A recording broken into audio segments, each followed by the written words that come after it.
السلام علیکم۔ کاشانہ بصیرت یوٹیوب چینل میں آپ کو خوش آمدید کہتے ہیں۔ یہ انتہائی مستند کتاب من لا یحضر الفقی آپ کی خدمت میں سیدہ نگہت زہرا بنت سید مسعود حسن نقوی کے ایصال ثواب کے لیے ان کے خاندان کی جانب سے بذریعہ کاشانہ بصیرت یوٹیوب چینل پیش کی جا رہی ہے۔ آپ سے گزارش ہے کہ آپ 3 دفعہ درود، 1 دفعہ الحمد، 3 دفعہ قل هو اللہ اور 3 دفعہ درود پڑھ کے 4 معصومین کو ہدیہ کریں اور اس کے وسیلے سے جو ثواب ملے وہ سیدہ نگہت زہرا بنت سید مسعود حسن رضوی کو بخش دیں۔ آپ سے گزارش ہے کہ اگر آپ نے ہمارے چینل کو سبسکرائب نہیں کیا ہے تو اس کو سبسکرائب کریں تاکہ چینل میں موجود 100 سے زائد انتہائی مستند کتب اور آنے والی مستند کتابوں سے آپ استفادہ کر سکیں۔ اگر آپ چاہتے ہیں کہ آپ بھی کسی کتاب میں اپنے کسی مرحوم کا نام شامل کروائیں یا کسی بیمار کے لیے دعا کے لیے کہیں تو آپ کومنٹ باکس میں اس کا نام چھوڑ دیں تو انشاءاللہ ہم اس کو بھی ایڈ کریں گے۔ التماس سے دعا، امید ہے کہ آپ بھی ہمارے اس کاروان کا حصہ بنیں گے۔ بسم اللہ الرحمن الرحیم۔ السلام علیکم سامعین، یہ ہے کاشانہ بصیرت کا یوٹیوب چینل اور جس کتاب کو ہم یہاں مل کر پڑھ رہے ہیں آج کل اس کا نام ہے من لا یحضر الفقی جلد دوم، جس کے مؤلف ہیں الشیخ الصدوق، اور یہ ہے ریڈنگ کا پارٹ نمبر 33۔ یہاں پر ہم بہت کچھ پڑھنے جا رہے ہیں۔ آئیے باقاعدہ ریڈنگ کا آغاز کرتے ہیں۔ سب سے پہلے ہیڈنگ ہے کہ ایک آدمی نے حج کی وصیت کی مگر اس کے وصی نے غلام آزاد کرا دیا، اور اس ہیڈنگ کے ساتھ جو احادیث ہیں وہ احادیث نہیں بلکہ صرف ایک حدیث ہے۔ آئیے پڑھتے ہیں۔ 2925 نمبر ہے۔ ابن مسکان نے روایت کی ہے، اس کا بیان ہے کہ بیان کیا مجھ سے ابو سعید نے روایت کرتے ہوئے حضرت امام جعفر صادق علیہ السلام سے کہ یہاں جناب علیہ السلام سے ایک ایسے شخص کے متعلق دریافت کیا گیا جس نے حج کے لیے وصیت کی مگر اس کے وصی نے حج کے بدلے ایک غلام آزاد کرا دیا، تو آپ علیہ السلام نے فرمایا کہ یہ نقصان اس کا وصی برداشت کرے اور اس کی وصیت کے مطابق اس کا مال حج میں صرف کرے، اس لیے کہ اللہ تعالیٰ کا ارشاد ہے سورہ بقرہ کی آیت نمبر 181 ترجمہ کہ جو شخص وصیت سننے کے بعد اس میں تبدیلی کرے تو اس کا گناہ انہی لوگوں پر ہے کہ جو اس میں تبدیلی کریں۔ یہاں پر بس صرف یہ ایک حدیث تھی۔ پھر اب اگلا باب ہے کہ جب ولد مر جائے تو اس کی طرف سے حج۔ حدیث ہے 2926، صرف ایک ہی حدیث ہے، لکھا ہے ابن فحال نے یونس بن یعقوب سے روایت کی، اس کا بیان ہے کہ میں نے ایک شخص کو حضرت امام جعفر صادق علیہ السلام کی خدمت میں بھیجا اور یہ پوچھا کہ ایک عورت کی ماں ولد تھی، وہ مر گئی، اب یہ عورت چاہتی ہے کہ اس کی طرف سے حج کرے، تو آپ علیہ السلام نے فرمایا کہ کیا مرنے والی اپنی اولاد کی وجہ سے آزاد نہیں ہوئی ہے کہ یہ اس کی طرف سے حج نہ کرے گی؟ دوبارہ پڑھ لیتے ہیں کہ آپ علیہ السلام نے فرمایا کہ کیا مرنے والی اپنی اولاد کی طرف سے آزاد نہیں ہوئی ہے کہ یہ اس کی طرف سے حج نہ کرے گی؟ یہاں پر یہ لکھا ہے، اور اب بریکٹ میں لکھی ہے ایک سٹیٹمنٹ کہ یعنی اس کے مالک کے مرنے کے بعد تاکہ اولاد میراث پائے اور اس کی ماں بھی آزاد ہو جائے، اور یہاں پر بریکٹ کلوز ہو گیا ہے۔ اور اب آئیے اگلا باب ہے جس کی لمبی سی ہیڈنگ ہے، میں پڑھ رہی ہوں کہ ایک آدمی کو ایک شخص نے وصیت کی کہ میری طرف سے 3 آدمیوں کو حج کرا دے، تو کیا وہ آدمی ان 3 میں خود کو بھی شامل کر سکتا ہے؟ یہ ہیڈنگ ہے۔ آئیے اب اس حوالے سے حدیث پڑھتے ہیں، ایک ہی حدیث ہے۔ حدیث کا نمبر ہے 2927، لکھا ہے کہ عمرو بن سعید ساباتی نے حضرت امام محمد باقر علیہ السلام کو عریضہ لکھ کر دریافت کیا کہ ایک آدمی کو ایک شخص نے وصیت کی کہ میری طرف سے 3 آدمیوں کو حج کرایا جائے، تو کیا اب اس آدمی کے لیے یہ جائز ہے کہ وہ ایک حج اپنی ذات کے لیے لے لے؟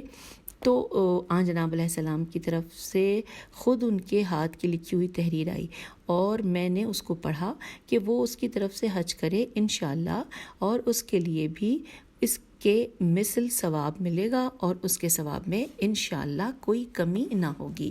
آئیے اب اگلا باب ہے، ہیڈنگ ہے ایک شخص ایک آدمی سے حج بدل کے لیے رقم لے مگر وہ کافی نہ ہو۔ حدیث اس کے حوالے سے ایک ہی ہے، نمبر ہے 2928۔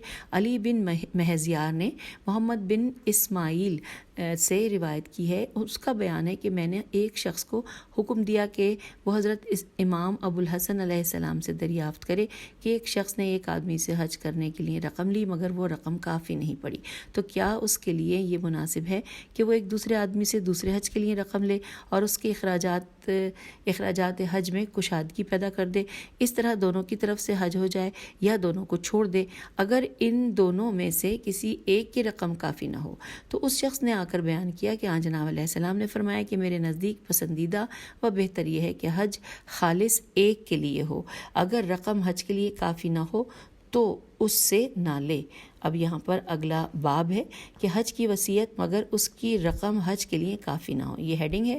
اور اب اس کے بارے میں یہاں پر 3 احادیث ہیں۔ سب سے پہلے حدیث نمبر 2929 ابن مسکان نے ابی بصیر سے، اور انہوں نے اس شخص سے کہ جس نے جناب علیہ السلام سے سوال کیا، اس کا بیان ہے کہ میں نے دریافت کیا کہ ایک شخص نے حج میں صرف کرنے کے لیے 20 دینار کی وصیت کی ہے۔ آپ علیہ السلام نے فرمایا کہ پھر ایک شخص کی طرف سے حج کرے اور وہ جہاں تک پہنچ سکے جائے۔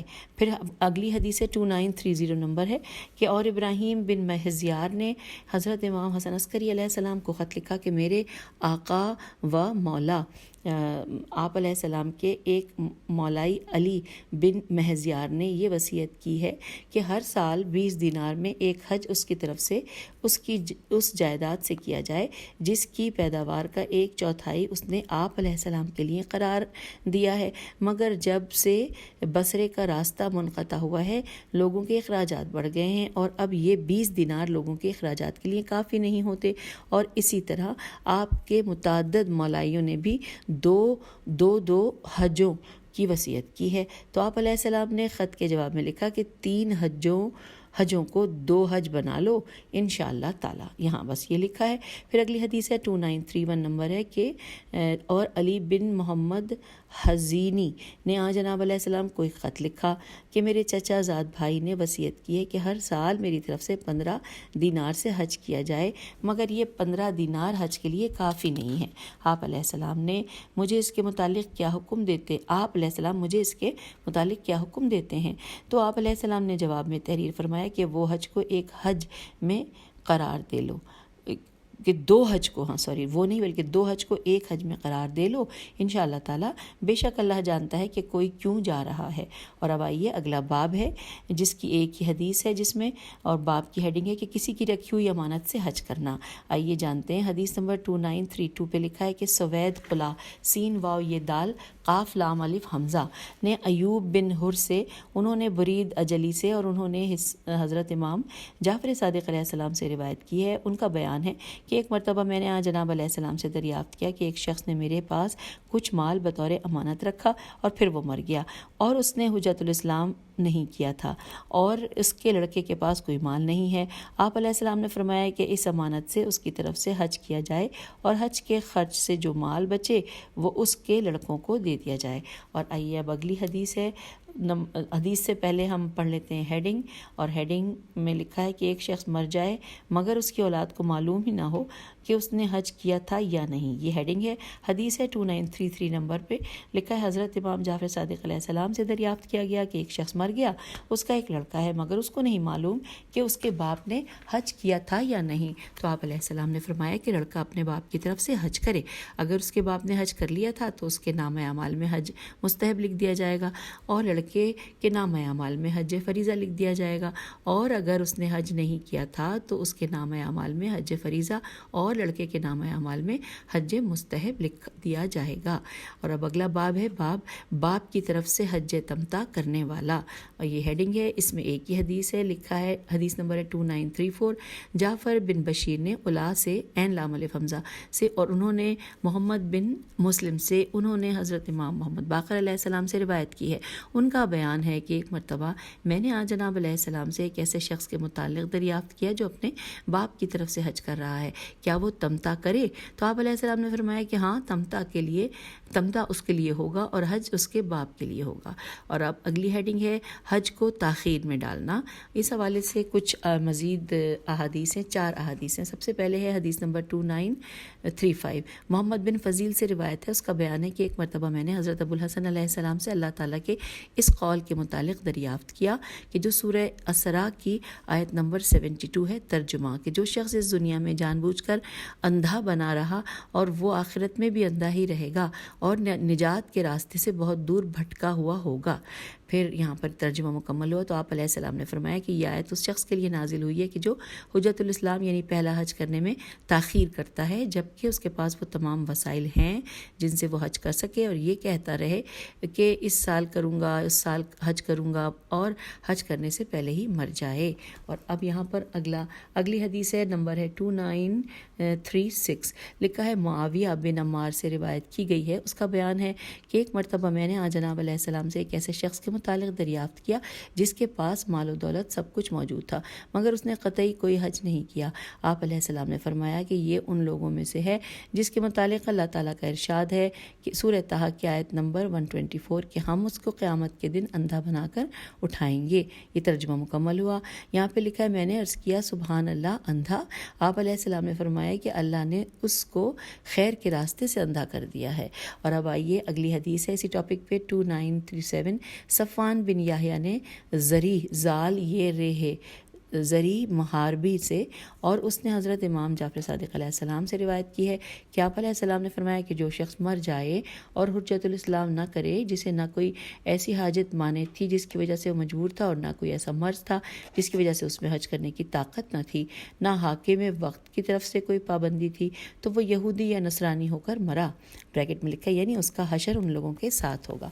اور اب اس ٹاپک کے اوپر آخری حدیث ہے، نمبر ہے 2938، علی بن ابی حمزہ نے جناب علیہ السلام سے روایت کی ہے کہ آپ علیہ السلام نے فرمایا کہ وہ شخص جو ان تمام چیزوں پر قادر ہو جس سے حج کیا جا سکتا ہے، اور وہ حج کو ٹالتا رہے اور اس کی کوئی ایسی مشغولیت بھی نہ ہو جس کی وجہ سے اللہ کی معذرت قبول کرے، یہاں تک کہ اس کو ایسی حالت میں موت آ جائے تو اس نے شرائع اسلام میں سے ایک شریعت کو ضائع کر دیا۔ اور اب یہاں پر اگلی ہیڈنگ، اگلا باب کہ حج کے مہینوں میں عمرہ، آئیے اس حوالے سے جانتے ہیں۔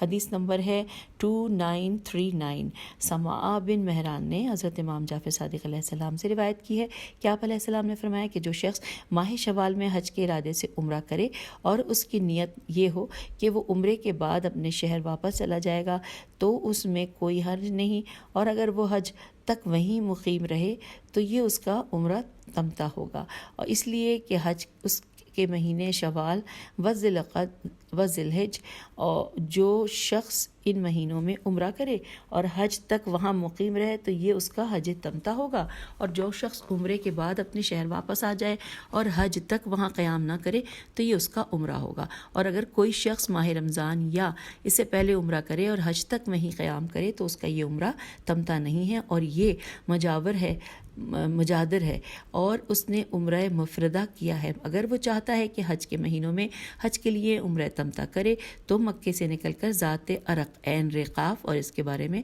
بریکٹ میں لکھا ہے ایک جگہ جو اول تہامہ تے الف میم ہے تہامہ اور آخر عقیق پر واقع ہے، اور مکے سے دو مرحلے پر ہے، یہاں پہ بریکٹ کلوز لکھا ہے۔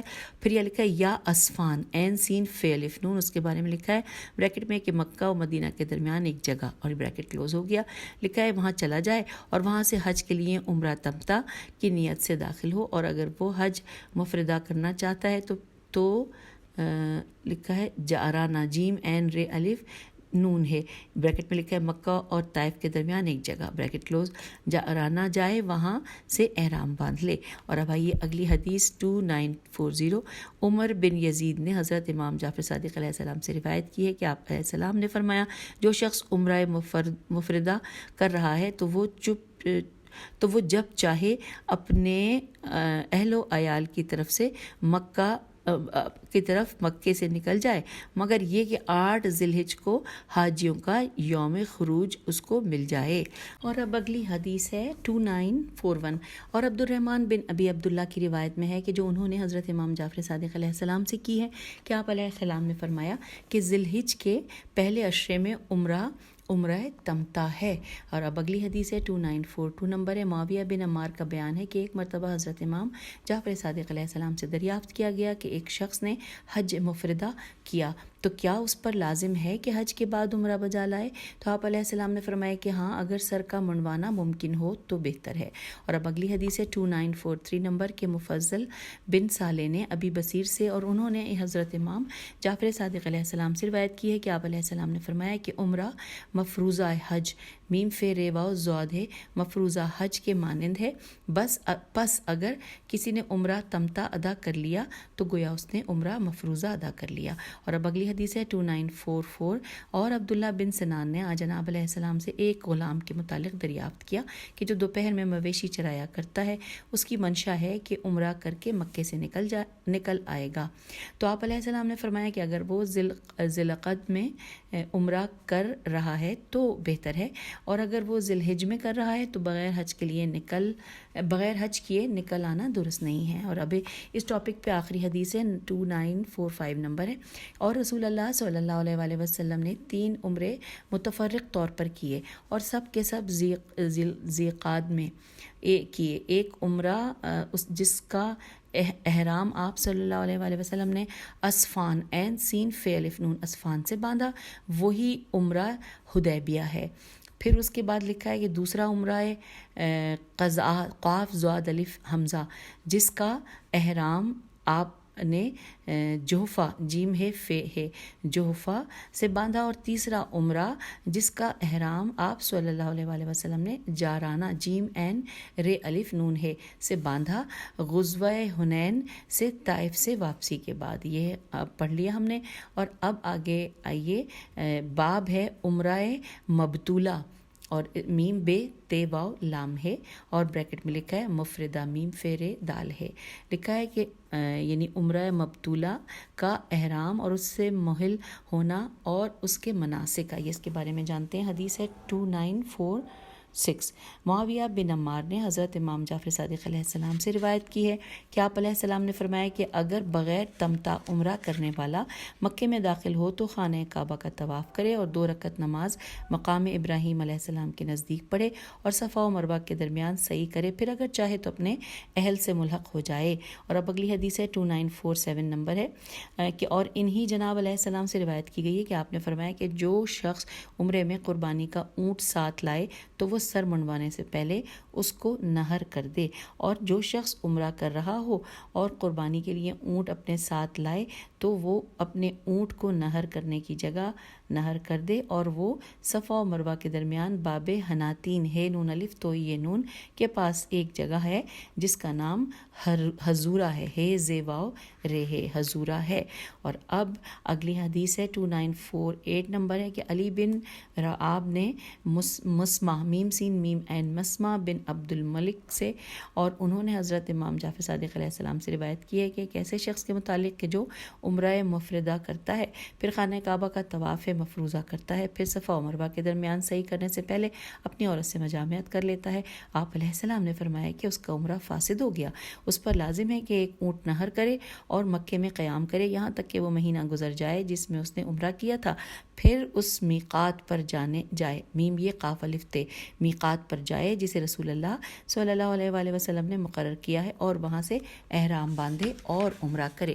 اور اب اس ٹاپک پہ اگلی حدیث ہے 2949 نمبر ہے۔ علی بن راہب نے برید اجلی سے اور انہوں نے حضرت امام باقر علیہ السلام سے روایت کی ہے کہ آپ علیہ السلام کسی میقات پر چلے جاتے، وہاں سے احرام باندھتے اور عمرہ کرتے تھے، اور حج کرنے والے کے سوا کسی شخص پر طواف النساء واجب نہیں ہے۔ پھر لکھا ہے کہ اور عمرہ مفردہ کرنے والا جب اول حرم میں داخل ہو تو تلبیہ منقطع کر دے۔ اور اس کے حوالے سے یہاں پر حوالہ دیا گیا ہے کہ اس حکم کی حدیث ان قریب آنے والی ہے، بس صرف یہ لکھا ہے۔ اور اب اگلی حدیث ہم پڑھ رہے ہیں 2950 نمبر پہ۔ صفوان بن یحییٰ نے سالم بن فضیل سے روایت کی ہے، اس کا بیان ہے کہ ایک مرتبہ میں نے حضرت امام جعفر صادق علیہ السلام سے عرض کیا کہ ہم لوگ عمرہ کر رہے ہیں تو اس میں تھوڑے سے بال تراش لیں یا پورا سر منڈوائیں؟ تو آپ علیہ السلام نے فرمایا کہ پورا سر منڈواؤ، اس لیے کہ رسول اللہ صلی اللہ علیہ وآلہ وسلم نے سر منڈوانے والے کے لیے 3 بار رحمت کی دعا کی ہے، اور تھوڑا سا بال تراشنے والے کے لیے صرف ایک مرتبہ۔ اور یہاں پر حوالہ ہے کہ شاید مراد عمرہ مفردہ سے ہے کہ وہاں حلق اور تقصیر، حلق ہے لام قاف حلق اور تقصیر تے قاف سواد یرے کے مابین اختیار ہے، اور اس میں حلق یعنی کہ سر منڈوانا اور افضل ہے، جیسا کہ مشہور ہے کہ بخلاف عمرہ تمتا کے یہاں تقصیر ہی متعین ہے۔ اور بریکٹ میں لکھا ہے حسین بن محمد بن محمود حسینی، یہاں پہ یہ مکمل پڑھ لیا ہم نے حوالہ، اور ساتھ لکھا ہے آگے کہ اور اگر کوئی شخص عمرے سے محل ہونے لگے اپنے بال تراشے مگر ناخن تراشنا بھول جائے تو یہ اس کے لیے کافی ہے، خواہ اس نے عمدن ایسا کیا ہو یا نا واقف ہو، اور اس پر کوئی کفارہ نہیں ہے۔ اور اب آئیے ہم اگلا باب جو ہیڈنگ ہے ماہ رمضان و ماہ رجب وغیرہ میں عمرہ، اس حوالے سے 3 احادیث ہیں۔ پہلی حدیث ہے 2951 نمبر کی، معاویہ بن عمار نے حضرت امام جعفر صادق علیہ السلام سے روایت کی ہے کہ آپ علیہ السلام سے دریافت کیا گیا کہ کون سا عمرہ افضل ہے، رجب میں عمرہ کرنا یا رمضان میں عمرہ کرنا؟ تو آپ علیہ السلام نے فرمایا نہیں، بلکہ رجب میں عمرہ افضل ہے۔ پھر اس کے بعد لکھا ہے اگلی حدیث ہے 2952 نمبر ہے کہ اور عبد الرحمن بن حجاج نے انہی جناب علیہ السلام سے ایک ایسے شخص کے متعلق روایت کی ہے کہ جس نے ایک مہینے میں احرام باندھا اور دوسرے مہینے میں احرام کھولا، تو آپ علیہ السلام نے فرمایا کہ اس کے نام اعمال میں لکھا جائے گا جو اس نے نیت کی تھی، نیز فرمایا کہ ان دونوں میں جو افضل ہے وہ لکھا جائے گا۔ اور پھر اگلی حدیث ہے 2953 نمبر کہ اور عبداللہ بن سنان کی روایت میں ہے کہ جو انہوں نے حضرت امام جعفر صادق علیہ السلام سے کی ہے کہ جب تم ایسے وقت احرام باندھو جب رجب کا ایک دن اور رات باقی رہ جائے تو تمہارا عمرہ رجبیہ ہوگا۔ اب ہم نے یہ حدیث پڑھ لی، اور اب اگلی ہیڈنگ ہے باب ہے ہیڈنگ کے مکے سے عمرے کے مواقعات اور عمرہ کرنے والا تلبیہ کہاں قطع کرے۔ آئیے یہ ہیڈنگ تھی، اس کے حوالے سے چند احادیث ہیں، پڑھتے ہیں۔ پہلے لکھی ہے حدیث 2954، عمر بن یزید نے حضرت امام جعفر صادق علیہ السلام سے روایت کی ہے کہ آپ علیہ السلام نے فرمایا کہ جو شخص مکے سے نکل کر عمرہ کرنا چاہے تو وہ جعرانہ یا حدیبیہ اور ان دونوں کے مثل مقامات سے احرام باندھے، اور جو شخص مکے سے نکل کر عمرہ کرنا چاہے اور پھر عمرے کے لیے احرام باندھ کر مکے میں داخل ہو تو جب تک کعبے پر نظر نہ پڑے تلبیہ منقطع نہ کرے۔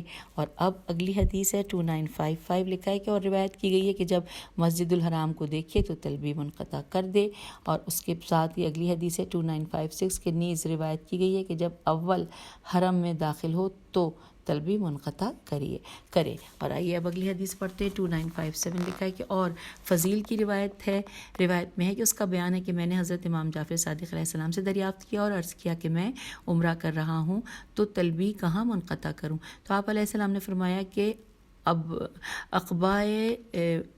اقبا مدنبین، اب میں اس کی ہجے کروں گی، عین قاف بے ہے اقبا، اور میم دال نون بے پہ تشدید ہے، اور پھر یہ مدعین ہے، میرے خیال ہے بے بھی نہیں ہے، یہ نقطے جڑے ہوئے سے ہیں۔ مدعین کے مقابل میں نے عرض کیا کہ عقبائے مدنین کہاں ہے؟ فرمایا کہ قصارین کے مقابل، قاف صاد الف رے یہ نون، قصارین کے بالمقابل۔ اور اب اگلی حدیث ہے 2958 کہ یونس بن یعقوب سے روایت کی گئی ہے، اس کا بیان ہے کہ ایک مرتبہ میں نے حضرت امام جعفر صادق علیہ السلام سے ایک ایسے شخص کے متعلق دریافت کیا کہ جو عمرہ مفردہ کر رہا ہے۔ آپ علیہ السلام نے فرمایا کہ جب تم زیتوا دیکھو تو تلبیہ منقطع کر دو۔ اور اب اگلی حدیث ہے 2959 نمبر ہے، ٹاپک یہی ہے، اور لکھا ہے اور مرازم کی روایت میں حضرت امام جعفر صادق علیہ السلام سے ہے کہ آپ علیہ السلام نے فرمایا کہ عمرہ مفردہ کرنے والا جب اس کا اونٹ حرم میں قید رکھے تو تلبیہ منقطع کر دے۔ اب آگے چلتے ہیں، اگلی حدیث کا نمبر ہے 2960، اور اس میں لکھا ہے کہ اور روایت کی گئی ہے کہ جب تک مکے کے مکانات پر نظر پڑے تو تلبیہ منقطع کر دے۔ اب اس کتاب کے مصنف علیہ رحمہ فرماتے ہیں کہ یہ تمام حدیثیں صحیح ہیں اور ایک دوسرے سے مختلف نہیں ہیں بلکہ متعلق ہیں۔ عمرہ مفردہ کرنے والے کو احتیاط ہے کہ وہ اپنے ان میقاتوں میں سے جہاں سے چاہے احرام باندھ لے اور ان مقامات میں سے جس مقام پر چاہے تلبیہ منقطع کر دے. ولا حول ولا قوت الا باللہ العلی العظیم. اور اب آئیے اگلے باب کی جانب. ہیڈنگ ہے حج کے مہینے، سیاحت کے مہینے اور حرمت کے مہینے. اس حوالے سے احادیث ہیں. سب سے پہلے حدیث 2961 زرارہ نے حضرت امام محمد باقر علیہ السلام سے روایت کی ہے اللہ تعالیٰ کے قول کے مطابق کہ سورہ بقرہ کی آیت نمبر 197 ترجمہ حج کے مہینے سب کو معلوم ہیں. اس کے متعلق آپ علیہ السلام نے فرمایا کہ یہ شوال و ذیقعد اور ذی الحج ہیں. کسی کے لیے یہ جائز نہیں کہ ان مہینوں کے علاوہ دوسرے مہینوں میں حج کے لیے احرام باندھے. اب یہاں پر اگلی حدیث ہے 2962. اور ایک دوسری روایت میں ہے کہ عمرے کے لیے تنہا مہینہ رجب کا ہے.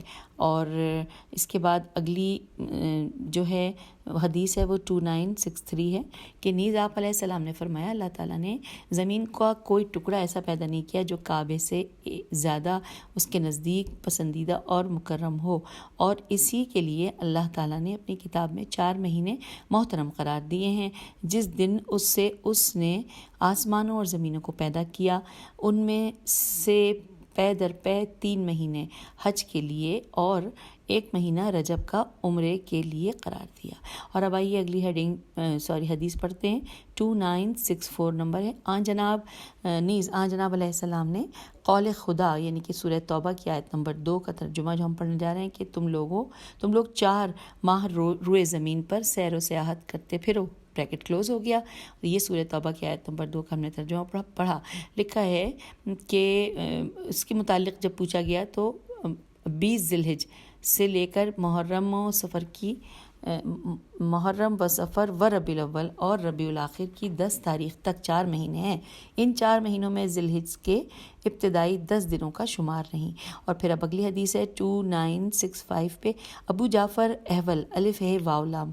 ابو جعفر احول نے حضرت امام جعفر صادق علیہ السلام سے ایک ایسے شخص کے متعلق دریافت کیا ہے کہ جس نے حج کے مہینوں کے علاوہ کسی دوسرے مہینے میں حج کے لیے احرام باندھا. آپ علیہ السلام نے فرمایا کہ وہ اس کو عمرہ قرار دے دے. اور اب آئیے آگے چلتے ہیں. ہم نئے باب کی جانب آ گئے ہیں. باب کا نام ہے عمرہ مہینے میں 1 ہونا چاہیے اور کم سے کم کتنے دنوں کے بعد ہونا چاہیے. اور اس حوالے سے یہاں پہ 3 احادیث ہیں. سب سے پہلے حدیث ہے 2966 نمبر پہ کہ اسحاق بن عمار سے روایت ہے. اس نے کہا کہ حضرت امام جعفر صادق علیہ السلام نے ارشاد فرمایا کہ 1 سال میں 12 مہینے ہوتے ہیں، ہر مہینے میں 1 عمرہ ہونا چاہیے.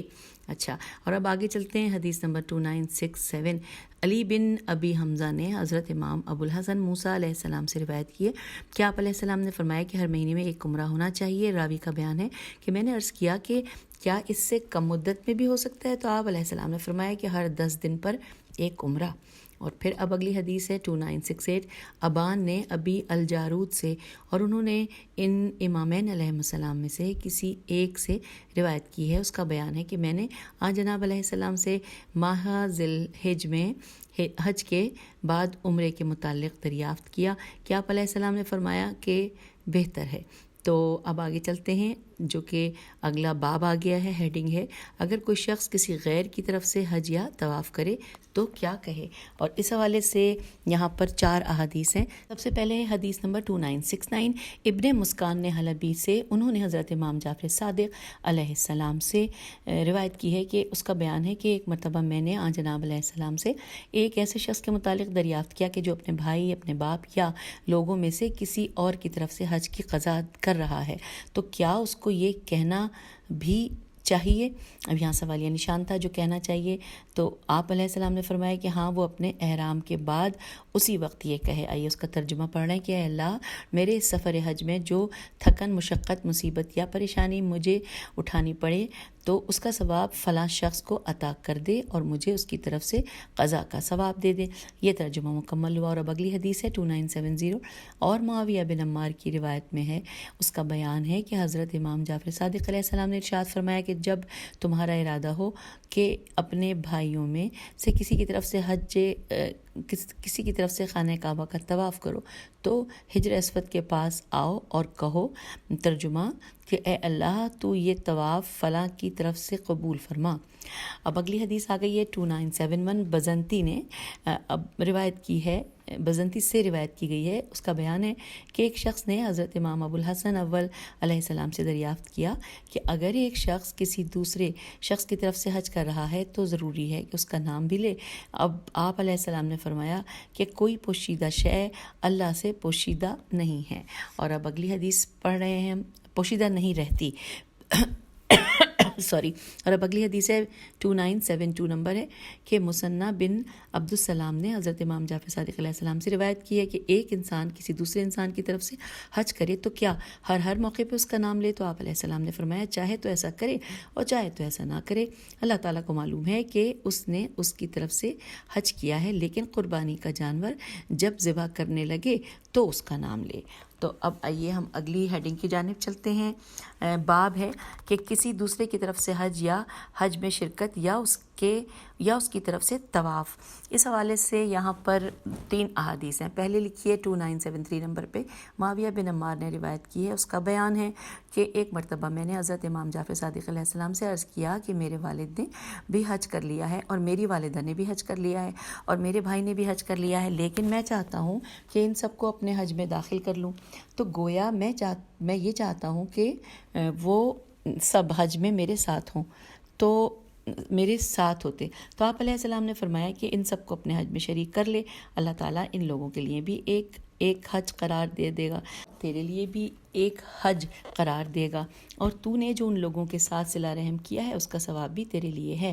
اب اگلی حدیث ہے 2974 نمبر پہ کہ نیز امام علیہ السلام نے فرمایا کہ میت کے پاس قبر میں نماز, روزہ, حج, صدقہ اور غلام آزاد کرانا یہ سب پہنچ جاتا ہے.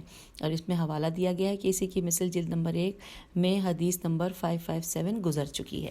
اور اب اس ٹاپک پہ آخری حدیث ہے, نمبر ہے 2975 کہ اور ایک شخص نے حضرت امام جعفر صادق علیہ السلام سے عرض کیا کہ میں آپ علیہ السلام پر قربان, میں نے ارادہ کیا تھا کہ میں اپنے سال کے حج میں اپنی ماں یا اپنے گھر والوں میں سے کسی کو شریک کروں گا مگر میں بھول گیا. تو آپ علیہ السلام نے فرمایا کہ پھر تو اب ان دونوں کو شریک کر لیں.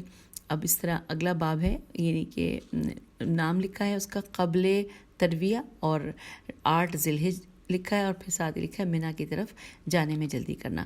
اور اس حوالے سے یہاں پر 4 احادیث ہیں. سب سے پہلے ہے 2976 نمبر پہ اسحاق بن عمار سے روایت ہے. اس کا بیان ہے کہ ایک مرتبہ میں نے حضرت ابو الحسن علیہ السلام سے دریافت کیا کہ اژدہا میں مردم اور لوگوں کی بھیڑ کی وجہ سے اگر کوئی شخص ترویح تیرے واؤ یہ ہے کہ 1-2 دن پہلے ہی جانے میں تعجیل کرے. تو آپ علیہ السلام نے فرمایا کہ کوئی حرج نہیں. پھر حدیث ہے 2977 اور دوسری حدیث میں ہے کہ 3 دن سے زیادہ پہلے جانے میں جلدی نہ کرے. اور اب اگلی حدیث ہے 2978 نمبر ہے کہ جمیل بن دراج نے حضرت امام جعفر صادق علیہ السلام سے روایت کی ہے کہ آپ علیہ السلام نے فرمایا کہ امام پر لازم ہے کہ ظہر کی نماز منی میں پڑھے اور وہیں شب بسر کرے کہ جب صبح ہو اور آفتاب طالع ہو جائے تو پھر عرفات کی طرف روانہ ہو. اور اس کے بعد اگلی حدیث ہے, اس ٹاپک کی آخری حدیث ہے 2979. لکھا ہے کہ محمد بن مسلم نے حضرت امام محمد باقر علیہ السلام سے دریافت کیا کہ کیا رسول اللہ صلی اللہ علیہ وآلہ وسلم نے یوم ترویہ ظہر کی نماز منی میں پڑھی تھی؟ تو آپ علیہ السلام نے فرمایا کہ ہاں, بلکہ یوم عرفہ صبح کی نماز بھی وہیں پر پڑھی تھی. اور یوں یہ مکمل ہو گیا. اور اب ہم اس کے بعد اگلا باب مل کر پڑھتے ہیں. اس باب کی ہیڈنگ ہے منی و عرفات و جمع کے حدود, جیم میم عین جمع کے حدود. لکھا حدیث ہے 2980 کے معاویہ بن عمار اور ابو بصیر نے حضرت امام جعفر صادق علیہ السلام سے روایت کی ہے کہ آپ علیہ السلام نے فرمایا کہ منی کی حد عقبہ سے لے کر وادی حجر تک ہے, وادی محتر میم پہ پیش ہے اور اصل میں یہ تھوڑا سا مٹا ہوا بھی محتر تک ہے, اور عرفات کی حد ماں زمین سے موقف کے آخری سرے تک ہے. یہ ہم نے پڑھ لیا. پھر اگلی حدیث ہے 2981. نیز فرمایا کہ عرفات میں ٹھہرنے کی جگہ اور حد بطن ارنا بسویہ, دوبارہ پڑھتے ہیں کہ نیز فرمایا کہ عرفات میں ٹھہرنے کی جگہ اور حد بطن عین رے نون ہے و سے واو یہ ہے و نون میم رے ہے نمرہ ذل مجاز اور پہاڑ کے پیچھے تک. یہ ساری آپ کو ہجے بھی کر کے دکھا دی. اور آگے چلتے ہیں. لکھا ہے کہ اور عرفات کا حرم میں شمار نہیں, اس سے افضل ہے. پھر لکھا ہے کہ اور مشعر الحرام کی حد ماں زمین سے حیاز ہے یا لفظ زواد اور وادی محتر تک ہے. اور اب اگلی حدیث ہے 2982، اور نبی صلی اللہ علیہ وسلم نے عرفے میں جبل کے بائیں جانب وقوف کیا تو لوگ حضرت صلی اللہ علیہ وسلم کے ناقے کے قدم کے نشانات کی طرف بھاگے اور اس کے ایک جانب وقوف کیا۔ پھر آپ علیہ السلام نے اپنے ناقے کا رخ موڑا تو لوگوں نے بھی ایسا ہی کیا۔ اس پر آپ علیہ السلام نے ارشاد فرمایا کہ ایھا الناس، صرف میرے ناقے کے نشانات قدم ہی موقف نہیں بلکہ یہ سب کا سب موقف ہے، اور اپنے ہاتھ سے اشارہ فرماتے ہوئے کہا کہ عرفہ کل کا کل موقف ہے، اور اگر میرے ناقے کے نشانات قدم تک ہی موقوف ہوں تو اس میں لوگوں کی سمائی نہ ہوگی۔ اور مزدلفہ، میم زید دال لام فہ، مزدلفہ یا مزدلفہ میں بھی آپ ہی نے ایسا ہی کیا۔ اور پھر آگے لکھا ہے کہ اور اگر تم دیکھو کہ کسی جگہ خلا ہے تو تم خود اپنی ذات سے یا اپنی سواری سے اس خلا کو پر کر دو، اس لیے کہ اللہ تعالیٰ کو یہ پسند ہے کہ وہ خلا پر کر دیا جائے، اور زمین پر پھیلے ہوئے چھوٹے چھوٹے ٹیلوں سے ہموار زمین کی طرف منتقل ہو جاؤ۔ اور اراک، الف رے الف کاف سے اور نمرہ ہے، نون میم رے ہے، اور اس کے بعد اراک سے اور نمرہ سے، اور یہ اس کے بریکٹ میں لکھا ہے کہ اور یہی بطن ارنا ہے، اینڈ یہاں بریکٹ کلوز ہو گیا۔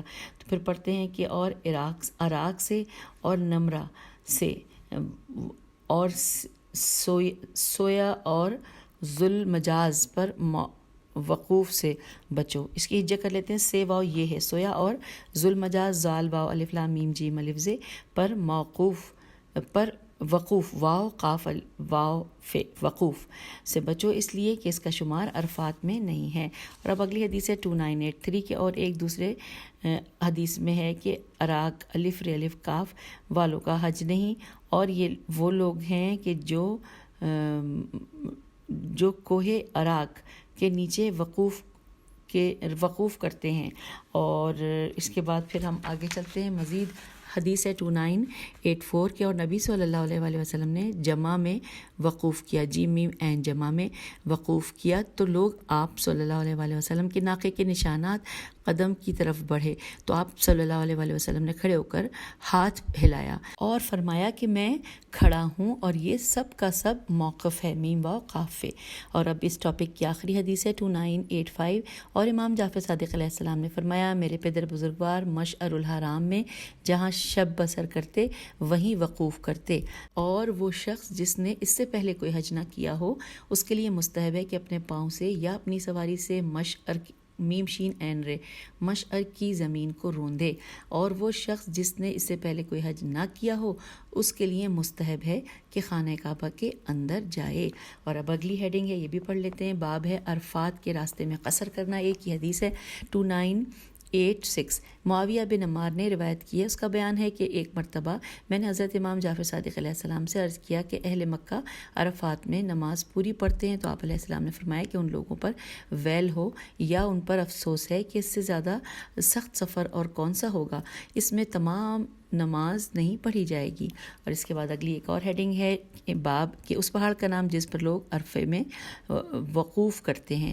حدیث نمبر ہے 2987 کی، ایک مرتبہ امام جعفر صادق علیہ السلام نے دریافت ان سے کیا گیا کہ اس پہاڑ کا نام کیا ہے جس پر لوگ عرفے میں وقوف کرتے ہیں، اور آپ علیہ السلام نے فرمایا کہ اس کا نام لال ہے، لام الف لام ہے۔